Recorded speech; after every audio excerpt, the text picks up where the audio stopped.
আচ্ছা, sky running বিষয়টা একটুখানি নতুন মনে হলো, এটা কিরকম? আমি রানিং করি, আমি বলেছি যে আমি রানিং করি হচ্ছে আমার মাউন্টেনিয়ারিংয়ের পারফরমেন্স বাড়ানোর জন্য। এবার মাউন্টেনিয়ারিং তো হয় খুব হাই অল্টিটিউডে যেখানে অক্সিজেন নেই, তো সেখানে আমি দেখলাম রানিংয়ের মধ্যে স্কাই রানিং ফর্মটা আমার জন্য খুব উপযোগী। কারণ স্কাই রানিং মানে হচ্ছে অ্যাকচুয়ালি আমরা যে দৌড়ই, যে ম্যারাথন বা কলকাতা রাস্তায় দৌড়ই, সেগুলো হচ্ছে রোড রানিং। আরেকটা হয় অফ রোড রানিং, যেটা পরিচিত হয় ট্রেল রানিং হিসাবে, মানে মেঠো পথ যেটা, সেটা হতে পারে কোনো মাটির রাস্তা, সেটা হতে পারে কোনো পাথরের রাস্তা, সেটা হতে পারে কোনো স্নো বা আইসের কোনো পথ, বোল্ডার জোন ইত্যাদি নানা কিছু হতে পারে।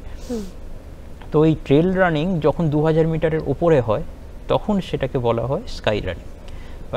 আমি এই যে সান্দাকফুতে গিয়ে দৌড়চ্ছি বা গোশালা রুটে দৌড়চ্ছি বা হিমালয়ের যে কোনো ট্রেক রুটে গিয়ে দৌড়চ্ছি, এটাকে বলা হয় স্কাই রানিং। আচ্ছা।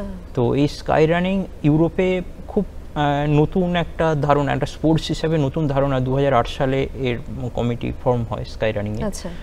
তো তারপর থেকে বেশ পপুলারিটি পেয়েছে এবং গ্রো আপ হচ্ছে।